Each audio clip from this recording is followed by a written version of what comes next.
Four Gifts by Sangharakshita. I come to you with four gifts. The first gift is a lotus flower.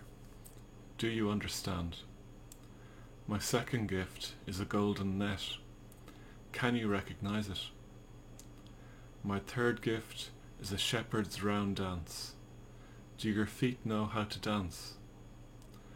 My fourth gift is a garden planted in the wilderness. Could you work there?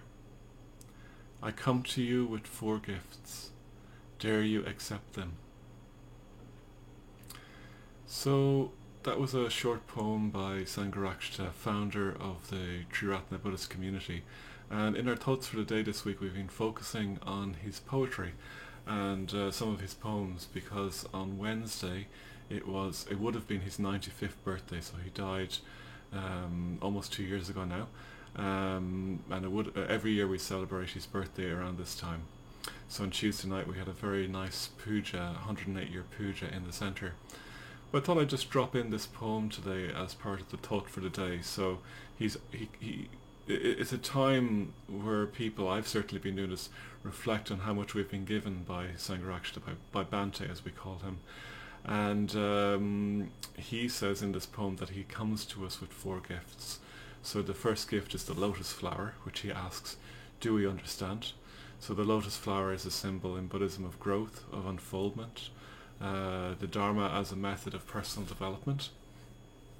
So are we going to take this gift for granted? Are we going to really work to grow, to deepen our understanding of the Dharma and of reality?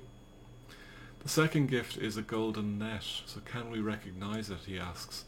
So the golden net represents interconnectedness, you could say. I mean, you could interpret these in many different ways, but this is how I interpret them, at least, or one way I interpret them. But the golden net, interconnectedness, it evokes the image, the traditional Indian image of Indra's net, of all living beings being deeply connected, as if by a net. Or in other places it's put that, all beings interpenetrate, like beams of light interpenetrating each other. So can we recognize that we are all really deeply interconnected? And by extension, in what kind of world would we live in? What kind of ways would we behave if we could really see this deep interconnectedness, where our sphere of concern was expanded out not just to include the people around us, but to include all beings? The third gift is a shepherd's round dance, and he asks, do your feet know how to dance? So I think this could be interpreted in lots of different ways. So we could see it as joy, as enjoyment of the spiritual life, as delight. But the other way we could look at this as well is that most dances are done with other people. So we dance with other people, and in some ways the Sangha, the spiritual community, and the order that we're part of, as well as some people have talked about this, it's very much a dance of learning how to work with other people, not in a heavy way, learning how to be with people, not just work with them, but be with them, interact with them, play with them in a way that's a dance, a thing of beauty, a thing that can be enjoyed, a thing that we can support each other in, rather than just being a grind, you could say.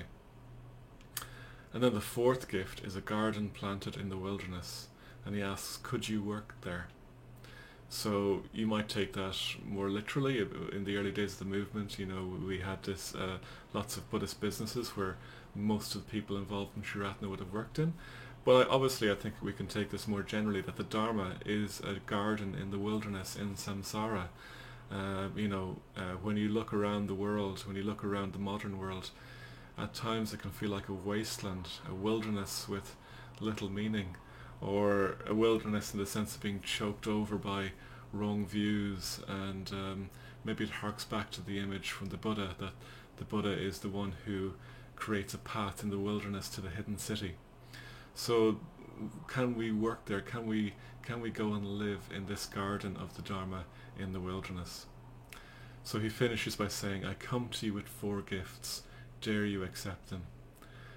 So can we accept these four gifts? The lotus flower, the golden net, the shepherd's round dance, and the garden planted in the wilderness.